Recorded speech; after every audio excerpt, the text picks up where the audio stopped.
Next up, we have Jocelyn Simon and Hannah Mayer from Clemson University to talk about the purchasing process, the consideration process for going out, evaluating what car to buy, how to buy it, and where to buy it. So Jocelyn and Hannah, come on up.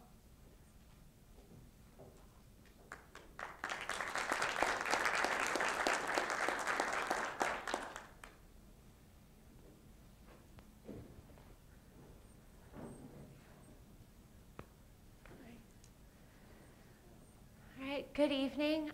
As Mark said, my name is Hannah Mayer, and I'm up here with Jocelyn Simon. We are from Clemson University, and we would also like to thank Deloitte and the members from Marketing Associates and all of the people at Michigan State University for making this event possible and allowing us to have the opportunity to speak with you about the findings we have found from connecting with Generation Y and making the shortlist.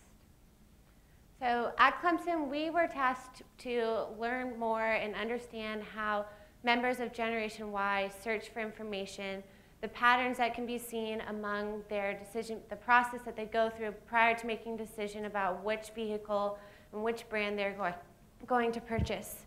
To do this, we used a strategic segmentation process, which Jocelyn will discuss with you in a moment, to narrow down this group of 1,100 respondents into smaller groups so that we would be able to have a little bit more tangible groups to be able to discover obvious patterns. So the challenge, though, with doing this is when you get a segment, they have two core components.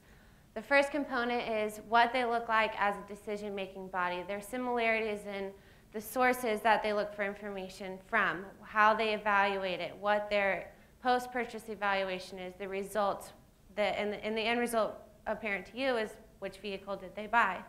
From that segment, though, they had a demographic profile, and the age, gender, education status, their income, all of that sort of developed from their initial similarities in their search process. And the challenge here is how do you connect the two into one market segment that you can target your communication towards, and in the end, gather these groups as consumers.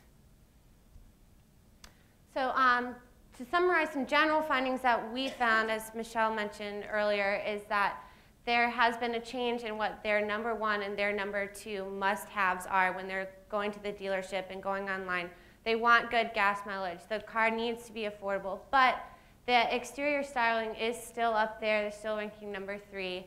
And also important to consider is that while we're all members of this large group of Generation Y, we're also very different in the way we search for information. It's just something to keep in mind and something that we will highlight in a few moments. So this is the consumer decision-making process. This is the process that all humans go through when looking to buy a good or a service. But for the purposes of this presentation, I'm going to talk about this process in relation to a Gen Y consumer. So you can see the first step is need recognition. This is a step where the consumer realizes that they have a problem, that they need a new mode of transportation, or they need to upgrade or get a new car. This is the next step. They would move to information search. They would go out there and get all the information they can about the brands of vehicles and just talk to as many people as they can, talk to experts, talk to family and friends, word of mouth. And then the next step would be alternative evaluation. After they get all this information together, they're going to have a few brands in mind that they like, and they're going to compare these against each other to see which one they actually end up choosing, which is the fourth step. The final step would be the post-purchase evaluation. This is where the consumer decides if they made the right decision, if they bought the car that actually meets their needs and wants. Finally, the learning step is where the consumer, if put in the same circumstance again, would do the same exact thing, go through the same steps, buy the same car. It's important to note, however, that there's differences in this process, especially for Generation Y. For example, an 18-year-old wouldn't go through this process the same as a 30-year-old would. So to understand Generation Y a little bit better, we did a 2-stage cluster analysis that segmented the survey according to their search patterns. So from this, we profiled them by their characteristics, attitudes, and behaviors. From this data, we got 10 segments. These are the 10 segments that came about and their corresponding names that we gave them.